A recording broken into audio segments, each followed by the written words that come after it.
Hello বন্ধুরা, আমি সাগর। চলে এসেছি একটা ছোট্ট মিনি ব্লগ নিয়ে, যেটা কিনা শিয়ালদা বেনারস অমৃত ভারত এক্সপ্রেস রিলেটেড।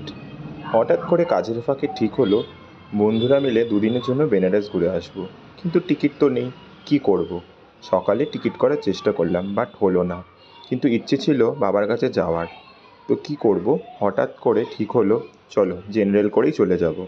বাড়ির সামনেই শিয়ালদা স্টেশন, খুব একটা দূরে নয়। তাই বাড়ির থেকে 6:15 নাগাদ বেরিয়ে পড়লাম।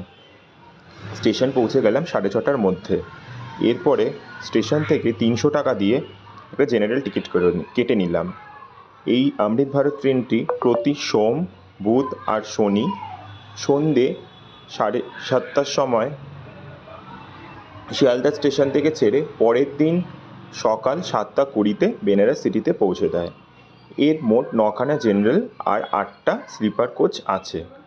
আমরা ট্রেন আসার অপেক্ষা করছিলাম। ট্রেনে উঠে আপনাদেরকে দেখিয়ে দেবো ট্রেনের ভেতরের পরিবেশ। ট্রেনটি ফাঁকাই ছিল এবং কোনো ধাক্কাধাক্কি করতে হয়নি ওঠার জন্য জেনারেল কোচে, যেটা সাধারণত করতে হয়। এরপর আপনাদেরকে দেখিয়ে দিলাম ওয়াশরুম। ওয়াশরুম খুবই পরিষ্কার পরিচ্ছন্ন, neat and clean. Hand shower, জল সবই রয়েছে। আপনাদের সিটে আপনারা নিজের পছন্দ মতো বসতে পারবেন। চার্জার পয়েন্টও রয়েছে খুব ভালো। ফোন রাখার কোনো সমস্যা নেই। আমি বেছে নিলাম আপার সিট, আর সবাই যে যার মতো সিট বেছে নিয়েছিল। এরপর পরদিন সকালবেলা আমরা উঠে পড়লাম।